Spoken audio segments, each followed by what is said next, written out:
क्या EMRS mains की परीक्षा देने वाले सभी स्टूडेंट्स के साथ धोखा हुआ है, अन्याय हुआ है? क्या एग्जाम में पूछे गए प्रश्न एग्जाम पैटर्न के अकॉर्डिंग नहीं थे? क्या ईएमआरएस के इस पेपर का प्रभाव आने वाले केवीएस एनवीएस के टियर 2 एग्जाम्स पर पड़ेगा? ये तीनों ही सवालों के जवाब मैं आज के इस सेशन में लेकर आई हूँ। सो स्वागत है आप सभी का आपके अपने परिवार टीचर्स ज़रा 24/7 पर।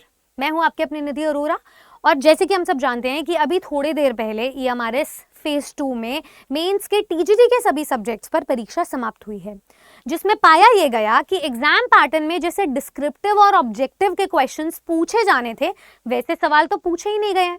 एक तरफ स्टूडेंट्स यूपीएससी एस्पिरेंट बन के उनके एग्जाम पैटर्न को देख रहे हैं, लॉन्ग आंसर्स लिखने की कोशिश कर रहे हैं, आंसर राइटिंग को पॉलिश कर रहे हैं, एआई चेकर से चेक करवा रहे हैं, टीचर्स मैन्युअली चेक कर रहे हैं, पर होता क्या है मैं आपको इसका प्रूफ देती हूँ इस पेपर के थ्रू।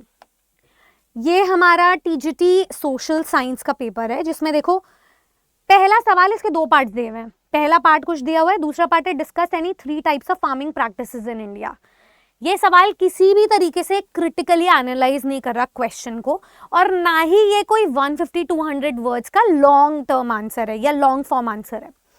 अच्छा, दूसरा सवाल देखते हैं। Mention 2 ways in which transport and communication promote national development. ठीक है, फिर एक सवाल आता है इसी क्वेश्चन का दूसरा पार्ट है, explain 2 environmental significances of shifting freight from road to rail via the eastern dedicated freight corridor. ठीक है, तो ये ऐसे सवाल कुछ पूछे गए हैं।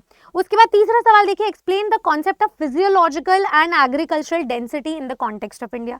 20 सवाल है, mention 2 ways in which centralised planning has made an impact on independent India's population growth and regional distribution. ये सवालों को देखकर ऐसे लग रहा है कि पेपर एग्जैक्टली सिलेबस से आया है, क्वेश्चंस डायरेक्टली पूछे गए हैं, पर क्या ये मेन स्तर के सवाल थे, इस बात पे डाउट हो रहा है। दूसरी चीज, पेपर इजी टू मॉडरेट कहा गया है स्टूडेंट्स के द्वारा, लेकिन ये क्वेश्चंस उस हिसाब से कहीं भी मैच नहीं कर रहे जिस हिसाब से स्टूडेंट्स ने तैयारी करी थी या जिस हिसाब से टीचर्स ने तैयारी करवाई थी डिस्क्रिप्टिव के लॉन्ग फॉर्म आंसर्स को लिखवाने की। क्या मार्जिन रखना है, क्या लेंथ होनी चाहिए, क्या के कौन कौन से पेन्स को यूज कर सकते हो, प्रेजेंटेशन क्या होगी, क्या क्या डायग्राम्स बना सकते हो, फ्लो चार्ट्स बना सकते हो, प्रेजेंटेशन कैसे इंप्रूव कर सकते हो, और कैसे आप लॉन्ग फॉर्म आंसर्स को शॉर्ट कर सकते हो, इतनी सारी नॉलेज को कम करना। ये ऐसे लग रहा है 10th क्लास की एनसीईआरटी बेस्ड सवाल पूछे गए हैं। ठीक है, तो ये हमारा ऐसा कुछ लेवल आया आपके पेपर का। मैंने एसएसटी का पेपर दिखाया, ये हमारा साइंस का पेपर है। इसका एक क्वेश्चन जैसे देख लो, which uses more energy, a 500 watt mixer grinder operated for 5 minutes और a 250 watt TV set operated for half an hour, show relevant calculations. मतलब बहुत ही शॉर्ट फॉर्म आंसर्स यहाँ पे पूछे गए हैं, और जैसे सबके आगे आंसर की मार्किंग भी लिखी गई है। 2 नंबर का सवाल है, 1 नंबर का सवाल है, एंड मैक्सिमम मैं आपको एक और पेपर दिखाती हूँ अंग्रेजी का, आपको पूरा प्रूफ मिल जाएगा। 12th क्वेश्चन है, इसके 4 पार्ट्स हैं, हर पार्ट 1-1 मार्क का है। ठीक है, in Julius Caesar who says et tu Brute and why. ठीक है, 1 लाइनर सवाल है। In Shakespeare's the Antony and Cleopatra who said the following lines and about whom, age cannot wither her not custom stale. 1 liner answer. ऐसे ही मैं आपको एक बार grammar का सवाल दिखाती हूँ। ग्रामर में इन्होंने क्या डिफाइन किया हुआ है, एक क्वेश्चन है, 4 पार्ट्स हैं, इसमें से 3 पार्ट्स कनेक्टर के, एक पार्ट क्लॉज आइडेंटिफाई करने के। ये तो 1 लाइनर भी नहीं है, 1 वर्ड आंसर है, आपको बस एक कंजंक्शन फिल करना है, दैट्स इट। आपको टाइप ऑफ क्लॉज पहचानना है, 2 वर्ड का आंसर है, adjective clause, adverb clause, noun clause, that's it. तो ये 1 नंबर किस बात के दिए जा रहे हैं, ना ये एमसीक्यू फॉर्म है, ये 1 लाइनर सवाल है भी और नहीं भी है, क्योंकि कुछ सवालों को तो इन्होंने कुछ सब्जेक्ट्स में 2-2 मार्क करके पूछा है, पर कुछ सवालों को 1 लाइनर पूछा है। तो जिस हिसाब से तैयारी की गई थी उस हिसाब से तो पैटर्न आया ही नहीं है बिल्कुल। जिस हिसाब से 150-200 वर्ड सेट करने की एक एंटिसिपेशन थी मैक्सिमम टीचर्स की, उस हिसाब से सवाल नहीं आया। तो यहाँ पर स्टूडेंट्स के साथ अन्याय इस फॉर्मेट में होता है कि स्टूडेंट जिस एंटिसिपेशन से गए थे उस लेवल का पेपर नहीं आता है, जिस मेहनत से गए थे इस लेवल का पेपर नहीं आता है, जाहिर सी बात है कट ऑफ हाई जाएगी। तो कट ऑफ भी यहाँ पर अनप्रिडिक्टेबल हमें दिखाई दे रही है। अब एक स्टूडेंट है, इनका एक कॉमेंट आता है, ठीक है, ये टीजीटी और पीजीटी दोनों क्वालिफाइड है, इनका टियर 1 में, सोनाली। इन्होंने पूरा मैसेज लिखा कि मैम एग्जैक्टली पेपर सिलेबस के अकॉर्डिंग था, जैसे आपने बताया था वैसे ही आया था, जैसे आपने क्वेश्चंस करवाए थे वैसे ही पूरे सवाल पूछे गए थे, पूरा डिवीजन बता दिया और उन्होंने बोला कि पेपर भेज देंगे क्योंकि अभी ट्रैवल कर रहे हैं सो एंड सो। अब ये पेपर इनको ईजी टू मॉडरेट लगा, क्यों? क्योंकि अगर मैं अंग्रेजी सब्जेक्ट की बात करूं तो मैंने स्टूडेंट्स को पहले ही इन्फॉर्म कर दिया था कि ग्रामर में आप डिस्क्रिप्टिव पेपर से कुछ भी एक्सपेक्ट मत करना, क्योंकि ग्रामर में डेफिनेशन नहीं पूछेंगे वो कि नाउन क्या होते हैं, प्रोनाउन क्या होते हैं। ग्रामर आपको मिलेगा तो ऑब्जेक्टिव पेपर से मिलेगा। हालांकि इस पेपर में ग्रामर की वेटेज ज्यादा देखने को मिली है लिटरेचर से, पर क्वेश्चंस काफी one word one liner sort of थे। अब अगर आयोग को पेपर सेट करना ही था तो वो अंग्रेजी के सब्जेक्ट की मैं बात करती हूँ, वो ऐसे कर सकते थे कि ऑब्जेक्टिव पेपर पूरा ग्रामर का दे देते, डिस्क्रिप्टिव पेपर लिटरेचर का, तो क्रिटिकली एनालाइज करने में आसानी होती है एग्जामिनर को भी और पेपर चेक करने में भी अच्छा खासा टाइम जाता।